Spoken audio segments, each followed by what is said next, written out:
ನಮ್ಮ ಜೊತೆ ಸಾರಿಗೆ ಸಚಿವರು ರಾಮಲಿಂಗಾರೆಡ್ಡಿ ಅವರು ಇರುವಂಥದ್ದು. ಬಸ್ ಪ್ರಯಾಣ ದರ ಏರಿಕೆ ಸಂಬಂಧಪಟ್ಟಂತೆ ತೀರ್ಮಾನ ಏನಾಗಿದೆ?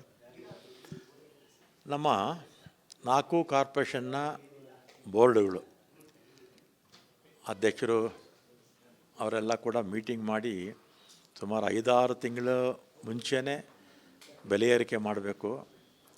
ನಮ್ಮ ಏನು ಆದಾಯ ಬರ್ತಾಯಿದೆ ಆದಾಯಕ್ಕಿಂತಲೂ ಹೆಚ್ಚು ಖರ್ಚು ನಮ್ಗೆ ಆಗ್ತಾಯಿದೆ ಅಂತ ಪ್ರಸ್ತಾವನೆಯನ್ನು ಕಳಿಸಿದ್ರು. ಇವತ್ತು ಕ್ಯಾಬಿನೆಟ್ಗೆ ಸಬ್ಜೆಕ್ಟು ಕಳಿಸಿದ್ವಿ. ಆಮೇಲೆ ಕ್ಯಾಬಿನೆಟ್ಟಲ್ಲಿ ನಮ್ಮ ಕಾರ್ಯದರ್ಶಿಗಳು ಸವಿಸ್ತಾರವಾಗಿ ಉತ್ತರ ಕೊಟ್ಟರು. 5 ವರ್ಷಕ್ಕೆ ಮುಂಚೆ ಅಂದರೆ ಈ ಜನವರಿ 25ಕ್ಕೆ 2020ರಲ್ಲಿ ಈ ಜನವರಿ 25ಕ್ಕೆ 5 ವರ್ಷಕ್ಕೆ ಮುಂಚೆ ಟಿಕೆಟ್ ದರ ಏರಿಸಿದ್ದು. ಕಲ್ಯಾಣ ಕರ್ನಾಟಕ, ವಾಯವ್ಯ ಕರ್ನಾಟಕ, ಆಮೇಲೆ KSRTC ಅಂದರೆ 5 ವರ್ಷಕ್ಕೆ ಮುಂಚೆ ಬೆಲೆ ಏರಿಕೆ ಮಾಡಿದ್ವಿ ಟಿಕೆಟ್ ದರ. ಆಗ ಡೀಸೆಲ್ ರೇಟು ಭಾಳ 60 ರೂಪಾಯಿ ಏನೋ ಇತ್ತು. ಸ್ಯಾಲ್ರೀಸು ಕಡಿಮೆ ಇತ್ತು, ವೇರ್ ಆ್ಯಂಡ್ ಟೇರು ಕಡಿಮೆ ಇತ್ತು. BMTC ಅಂತೂ 2014ರಲ್ಲಿ ನಾನು ಹಿಂದೆ ಇದೇ ಇಲಾಖೆ ಮಂತ್ರಿ ಆಗಿದ್ದಾಗ ಬೆಲೆ ಏರಿಕೆ ಮಾಡಿದ್ದು. 10 ವರ್ಷದಿಂದ ಏರಿಸಿರಲಿಲ್ಲ. ಅದರಿಂದ ಆದಾಯ ಜಾಸ್ತಿ ಆಗಿದೆ. ಖರ್ಚು ಆದಾಯಕ್ಕಿಂತಲೂ ಹೆಚ್ಚು ಖರ್ಚು ಬರ್ತಾಯಿದೆ. ಉದಾಹರಣೆಗೆ ನೋಡಿ, ಡೀಸೆಲ್ಗೆ 5 ವರ್ಷಕ್ಕೆ ಮುಂಚೆ 9 ಕೋಟಿ 16 ಲಕ್ಷ ಆಗೋದು ಪ್ರತಿದಿನ. ಈಗ 13 ಕೋಟಿ 21 ಲಕ್ಷ ಖರ್ಚಾಗ್ತಾಯಿದೆ ಡೀಸೆಲ್ಗೆ. ಪ್ರತಿದಿನ ಸಿಬ್ಬಂದಿ ವೆಚ್ಚ 12 ಕೋಟಿ 85 ಲಕ್ಷ 5 ವರ್ಷಕ್ಕೆ ಮುಂಚೆ. ಪ್ರಸ್ತುತ 18 ಕೋಟಿ 36 ಲಕ್ಷ. ಈ ಎರಡೇ ಬಾಬತ್ತಲ್ಲಿ ಇಷ್ಟು ಖರ್ಚು ನಮಗೆ ಜಾಸ್ತಿ ಆಗ್ತಾಯಿದೆ. ಆಮೇಲೆ ಹಿಂದೆ ಆಡಳಿತ ಮಾಡಿದಂಥ BJP ಅವರು 5,900 ಕೋಟಿ ಸಾಲ ಇಟ್ಬಿಟ್ಟು ಹೋಗ್ಬಿಟ್ಟಿದ್ದಾರೆ. ಬ್ಯಾಲೆನ್ಸ್ ಇಟ್ಬಿಟ್ಟು ಹೋಗಿದ್ದಾರೆ. 5,900 ಕೋಟಿ ನೀವು ತೀರಿಸ್ಕೊಳ್ರಪ್ಪ ಅಂತ ನಮಗೆ ಬ್ಯಾಲೆನ್ಸ್ ಇಟ್ಟೋಗಿದ್ದಾರೆ. ಈಗ ನಮಗೇನು ಸಾರಿಗೆ ಸಂಸ್ಥೆಗಳು ಯಾವತ್ತೂ ಕೂಡ ಲಾಭದ ದೃಷ್ಟಿಯಿಂದ ಯಾವತ್ತೂ ಕೂಡ ಕೆಲಸ ಮಾಡೋದಿಲ್ಲ. ಯಾಕೆಂದರೆ ಪಬ್ಲಿಕ್ ಸೆಕ್ಟರ್ಸು ಎಸ್ ಟಿ ಯುಸು ಪ್ರಪಂಚದ ಎಲ್ಲ ಭಾಗದಲ್ಲೂ ಕೂಡ ಯಾರೂ ಕೂಡ ಲಾಭ ಮಾಡೋ ದೃಷ್ಟಿಯಿಂದ ಮಾಡೋದಿಲ್ಲ. ಆದರೆ ನಷ್ಟ ಅಟ್ಲೀಸ್ಟ್ ನೋ ಪ್ರಾಫಿಟ್ ನೋ ಲಾಸ್ಗನ್ನ ತರಬೇಕಲ್ಲ. ಆದ್ದರಿಂದ ಸಾರ್ವಜನಿಕರಿಗೆ ಒಂದು 15%, ಅದರಲ್ಲಿ ಗಂಡಸರಿಗೆ ಹೊರೆ ಆಗುತ್ತೆ. ನಮ್ಮ ಟ್ರಾನ್ಸ್ಪೋರ್ಟ್ ಕಾರ್ಪೊರೇಷನ್ ಹಿತದೃಷ್ಟಿಯಿಂದ 15% ಮಾಡಿದ್ವಿ. BMTC, KSRTC 4 ಎಲ್ಲ ಸೇರಿದಂತೆ 15% ಯೂನಿಫಾರ್ಮ್ ಆಗುವಂತೆ. ಇದು AC ಬಸ್ಸು, ನಾನ್ AC ಬಸ್ಸು ಟೋಟಲ್ ಎಲ್ಲವೂ ಸೇರಿದಂತೆ ಒಂದೇ AC ನಾನ್ AC ಎಲ್ಲ ಯೂನಿಫಾರ್ಮ್ ಆಗಿ 15% ಏರಿಕೆ ಮಾಡಿರೋದ್ರಿಂದ ಎಷ್ಟು ಲಾಭ ಆಗುತ್ತೆ ಅಥವಾ ಎಷ್ಟು 900ರಿಂದ 1,000 ಕೋಟಿ ವರ್ಷಕ್ಕೆ. 900ರಿಂದ 1 ಕೋಟಿ 1,000 ಕೋಟಿ ಒಂದು ವರ್ಷಕ್ಕೆ ಜಾಸ್ತಿ ಆಗ್ಬೋದು. ಈ ಪ್ರೆಸೆಂಟ್ ಲಾಸಲ್ಲಿ ಇತ್ತಾ ಸರ್ ಅಥವಾ ಯಾವ ಥರ ಇತ್ತು ಅಂತ? ಲಾಸೇ. ಪ್ರತಿದಿನ ಏನಾಗುತ್ತೆ ನೋಡಿ, ಡೀಸೆಲ್ದು 5 ವರ್ಷಕ್ಕೆ ಮುಂಚೆ ಟಿಕೆಟ್ ದರ ಏರಿಸಲ್ಲ 2020ರಲ್ಲಿ. ಆಗ 9 ಕೋಟಿ 16 ಲಕ್ಷ ಆಗ್ತಿತ್ತು ಪ್ರತಿದಿನ ಡೀಸೆಲ್ಗೆ. ಈಗ 13 ಕೋಟಿ 21 ಲಕ್ಷ ಆಗ್ತಾಯಿದೆ. ಸ್ಯಾಲ್ರೀಸು ಒಂದು ದಿನಕ್ಕೆ 12 ಕೋಟಿ 85 ಲಕ್ಷ ಬೇಕಾಗಿತ್ತು. ಯಾಕಂದರೆ 1 ಲಕ್ಷಕ್ಕಿಂತಲೂ ಮೇಲಿದ್ದಾರಲ್ಲ ನಮ್ಮಲ್ಲಿ. ಈಗ 18 ಕೋಟಿ 36 ಲಕ್ಷ ಆಗ್ತಾಯಿದೆ. ಈ ಎರಡು ಬಾಬತ್ತಲ್ಲೇ ಅದರ 11 ಕೋಟಿ ನಮಗೆ ಒಂದು ದಿನಕ್ಕೆ ನಮಗೆ ಕಡಿಮೆ ಬರ್ತಾಯಿದೆ. ನನ್ನ ಪ್ರಶ್ನೆ, ಸಾರ್ವಜನಿಕರಿಗೆ ತೊಂದರೆ ಆಗುವಂಥ ಹೊರೆ ಆಗುವಂಥ ನಿರ್ಧಾರ ಯಾಕೆ ಕೈಗೊಂಡ್ರು? ಯಾಕಂದರೆ ಈಗ ನೀವು ಒಂದು ಕಡೆ ದರ ಏರಿಕೆ ಮತ್ತು ಬೆಲೆ ಏರಿಕೆ ವಿರುದ್ಧ ನೀವು ಹೋರಾಟ ಮಾಡಿ ಕಾಂಗ್ರೆಸ್ ಅಧಿಕಾರಕ್ಕೆ ಬಂದಿರುವಂಥದ್ದು. ಪ್ರತಿಪಕ್ಷದಲ್ಲಿದ್ದಾಗ ಒಂದು ಮಾತು, ಈಗ ಒಂದು ಮಾತು, ದರ ಏರಿಕೆ ಅನ್ಬೋದಾ? ಪಕ್ಷ ಇದ್ದಾಗಲೂ ಒಂದೇ, ಆಡಳಿತ ಪಕ್ಷದಲ್ಲಿ ಇದ್ದಾಗಲೂ ಒಂದೇ. ಸಂಸ್ಥೆ ಉಳಿಬೇಕೇ ಬೇಡವೋ? ಸಂಸ್ಥೆ KSRTC ಇರ್ಬೋದು, BMTC ಇರ್ಬೋದು, ಅಥವಾ BWC ಇರ್ಬೋದು, KEB ಇರ್ಬೋದು. ಈ ಸಂಸ್ಥೆಗಳು ಉಳಿಬೇಕಾಗಿದ್ದರೆ ಲಾಭ ಬೇಡ, ಅಟ್ಲೀಸ್ಟು ನೋ ಲಾಸ್ ನೋ ಪ್ರಾಫಿಟ್ಗನ್ನ ತರಬೇಕಲ್ಲ.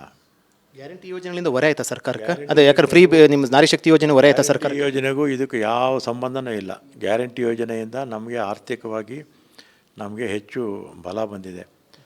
ಆದರೆ 5 ವರ್ಷಕ್ಕೆ ಮುಂಚೆ ಡೀಸೆಲ್ ಬೆಲೆ ಎಷ್ಟಿತ್ತು, ನಮ್ಮ ಎಂಪ್ಲಾಯಿ ಸ್ಯಾಲ್ರೀಸ್ ಎಷ್ಟಿತ್ತು, ಈಗೆಲ್ಲ ಅಂಕಿಅಂಶ ನಿಮಗೆ ಕೊಟ್ಟಿದ್ದೀನಿ ಅಲ್ವಾ? ನಿಮ್ಮ ಸಂಸ್ಥೆನೂ ನಡಿಬೇಕಾಗಿದ್ದರೆ ನೀವು ಸಹಜವಾಗಿ ಇದೇ ಥರನೇ ನೀವು ಮಾಡಬೇಕಾಗಿತ್ತೆ. TRP ಇದೆಲ್ಲ ಬೆಳಿಬೇಕಾಗಿದ್ದರೆ ಅಟ್ಯಾಚ್ಮೆಂಟು ಅದು ಇದು ನೀವು ಜಾಸ್ತಿ ಮಾಡ್ತಾನೆ ಇರ್ತೀರಲ್ವಾ? ಮಾಡ್ತೀರಾ ಇಲ್ವಾ? ಜನಸಾಮಾನ್ಯರಿಗೆ ಹೊರೆ ಆಗುವಂಥ ನಿರ್ಧಾರ ನೀವು ಸರ್ಕಾರ, ಯಾಕಂದರೆ ಒಂದು ಹಿಂದಿಂದ ಜ್ಞಾಪಕ ಮಾಡ್ಕೊಡ್ತೀನಿ. ಬೆಲೆ ಏರಿಕೆ ವಿರುದ್ಧ ನೀವೆಲ್ಲ ಕೂಡ ಮಾತಾಡಿದ್ರಿ, ಪೋಸ್ಟರ್ಗಳು ಇವೆಲ್ಲ ಕೂಡ ಬೆಲೆ ಏರಿಕೆ ವಿರುದ್ಧ ಅಲ್ಲ ಪೋಸ್ಟರ್ ಮಾಡಿದ್ದು 40% ವಿರುದ್ಧ. ಬೆಲೆ ಏರಿಕೆ ಕೂಡ ಮಾತಾಡಿದ್ರಿ ನೀವು, ಬೆಲೆ ಏರಿಕೆ ಮಾತಾಡಿದ್ರೆ, ದರ ಏರಿಕೆ ಸಂಬಂಧಪಟ್ಟಂತೆ ಮಾತಾಡಿದ್ರಿ. ಈಗ ಪ್ರತಿಪಕ್ಷ ಬಿಜೆಪಿಗೆ ಏನು ಹೇಳ್ತೀರಾ? ಬಿಜೆಪಿ ಆಕ್ರೋಶ ವ್ಯಕ್ತಪಡಿಸುತ್ತೆ. ನಾನು ಯಾವತ್ತೂ ಕೂಡ ಪ್ರಾಕ್ಟಿಕಲ್ಲು. ಇವತ್ತು ನಾನು ಮಿನಿಸ್ಟರ್ ಆಗಿದ್ದೀನಿ, ನಾಳೆ ಇನ್ನೊಬ್ರು ಇರ್ತಾರೆ, ನಾಳಿದ್ದು ಇನ್ನೊಬ್ರು ಇರ್ತಾರೆ. ಆದರೆ BMTC ಉಳಿಬೇಕಲ್ಲ, KSRTC ಉಳಿಬೇಕಲ್ಲ, ವಾಯು ಕರ್ನಾಟಕ ಸಾರಿಗೆ ಉಳಿಬೇಕಲ್ಲ, ಜನಸಾಮಾನ್ಯರಿಗೆ ತೆರಿಗೆ ಹಾಕೋದಂತ. ಈಗ ಈ ಸಂಸ್ಥೆ ಇರೋದು ಜನರಿಗೋಸ್ಕರ, ಜನರಿಂದನೇ ಈ ಸಂಸ್ಥೆ ನೋಡಬೇಕು. ಮತ್ತು ಸಾಕಷ್ಟು ಸರ್ಕಾರ ಕೂಡ ಬೆಂಬಲ ಕೊಡ್ತಾ ಇದೆ. CM ಮುಖ್ಯಮಂತ್ರಿ ಸೇರಿದಂತೆ ಎಲ್ಲ ಸಚಿವ ಸಂಪುಟ ಸಹೋದರಿಗಳು ಕೂಡ ಒಪ್ಪಿಗೆ ಕೊಟ್ಟರೆ? ಒಪ್ಪಿಗೆ ಯಾವತ್ತೂ ಯುನಾನಿಮಸ್ಸೇ ಇರುತ್ತೆ ಕ್ಯಾಬಿನೆಟ್ಟಲ್ಲಿ. ಪ್ರತಿಪಕ್ಷ ಬಿಜೆಪಿ ಜನಸಾಮಾನ್ಯರು ಆಕ್ರೋಶ ವ್ಯಕ್ತಪಡಿಸ್ತಾ ಇರುವಂಥದ್ದು, ಇದಕ್ಕೇನು ಹೇಳ್ತಾರೆ? ಅವ್ರಿಗೆ ಹೇಳಿ 5,900 ಕೋಟಿ ಸಾಲ ಯಾಕೆ BJP ಅವರು ಇಟ್ಟೋದ್ರು ಅಂತ ಕೇಳಿ.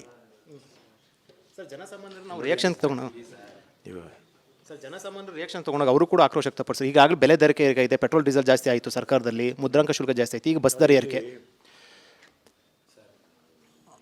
ನಗರ ಸಾರಿಗೆ ಕರ್ನಾಟಕದಲ್ಲಿ 81 ರೂಪಾಯಿ ಇದೆ, ಆಂಧ್ರ ಪ್ರದೇಶ 123 ರೂಪಾಯಿ, ತೆಲಂಗಾಣ 131, ಮಹಾರಾಷ್ಟ್ರ 145. ನಮ್ಮದೇ ಕಡಿಮೆ. ಅದೇ ಸಮರ್ಥನೆ ಕೊಡ್ತಾ ಇದ್ದೀರಾ ಅಥವಾ ದರ ಏರಿಕೆ ಸಂಬಂಧಪಟ್ಟಂತೆ ಯಾವ ರೀತಿ? ಸಂಸ್ಥೆ ಉಳಿಬೇಕೋ ಬೇಡ ಆ ದೃಷ್ಟಿಯಿಂದ ಸ್ವಲ್ಪ ಮಾಡಿದ್ದೀವಿ. ಈ ಮೂಲಕ ಜನರಿಗೆ ಏನು ಹೇಳ್ತಾರೆ ಸರ್? ಈಗ ಅಸಮಾಧಾನ ವ್ಯಕ್ತಪಡಿಸಿದ ಜನರಿಗೆ ಮಾತಾಡ್ತೀನಿ. ಇದು ರಾಮಲಿಂಗಾರೆಡ್ಡಿ ಅವರು ಹೇಳಿಕೆ. ಅವರು ಸಂಸ್ಥೆ ಉಳಿಯುವ ನಿಟ್ಟಿನಲ್ಲಿ ಕೂಡ ಏನು ದರ ಏರಿಕೆ ಅನಿವಾರ್ಯ ಆಗಿರುವಂಥದ್ದು ಅಂತ ಹೇಳಿರುವಂಥದ್ದು. ಕ್ಯಾಮರಾ ಪರ್ಸನ್ ಶಿವ ಜೊತೆ ವಿಜಯ್ ಚಂದ್ರ ರಿಪಬ್ಲಿಕ್ ಟಿವಿ, ಬೆಂಗಳೂರು. ನಮಸ್ಕಾರ, ಕರ್ನಾಟಕ ಪ್ರೈಮ್ ಟೈಮ್ಗೆ ಸ್ವಾಗತ. ನಾನು ಜಯಪ್ರಕಾಶ್ ಶೆಟ್ಟಿ. ಇಡೀ ಕರ್ನಾಡು ಇವತ್ತು ರೆಬೆಲ್ ಆಗಿ ನಿಂತಿದೆ.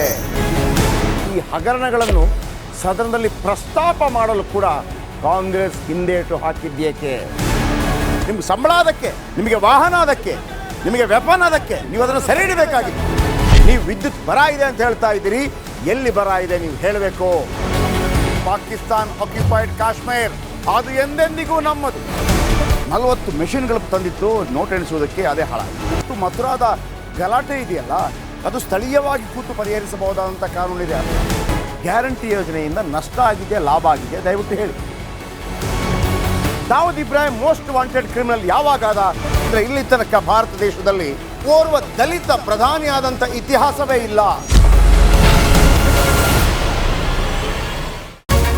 ರಿಪಬ್ಲಿಕ್ ವರ್ಲ್ಡ್ ಆಪ್ ಇದು ಕೇವಲ ಅಪ್ಲಿಕೇಶನ್ ಅಲ್ಲ, ಸಮಗ್ರ ಸುದ್ದಿಗಳ ಸಂಪರ್ಕ ಮಾರ್ಗಕ್ಕೆ ಕ್ರಾಂತಿಕಾರಿ ಬದಲಾವಣೆ. ರಿಪಬ್ಲಿಕ್ ವರ್ಲ್ಡ್ ಆಪ್ ಕೇವಲ ಸುದ್ದಿ ಅಪ್ಲಿಕೇಶನ್ ಅನ್ನ ಪರಿಚಯ ಮಾಡ್ತಾ ಇಲ್ಲ, ಬದಲಾಗಿ ಡಿಜಿಟಲ್ ಸುದ್ದಿ ಬಳಕೆಯ ಹೊಸ ಯುಗಕ್ಕೆ ನಾಂದಿ ಹಾಡ್ತಾ ಇದೆ. ಇದೊಂದು ಬ್ರೇಕಿಂಗ್ ನ್ಯೂಸ್, ಪ್ರಭಾವಶಾಲಿ ಕಾರ್ಯಕ್ರಮಗಳಿಗೆ ಗಟ್ಟಿಯಾದ ವೇದಿಕೆ. ರಿಪಬ್ಲಿಕ್ ವರ್ಲ್ಡ್ ಅಪ್ಲಿಕೇಶನ್ ಈಗ ಲೈವ್ ಆಗಿದೆ. ಗೂಗಲ್ ಪ್ಲೇಸ್ಟೋರ್ ಮತ್ತು ಆಪಲ್ ಆಪ್ ಸ್ಟೋರ್ ಎರಡರಲ್ಲೂ ಲಭ್ಯವಿದೆ. ಈಗಲೇ ಡೌನ್ಲೋಡ್ ಮಾಡಿ.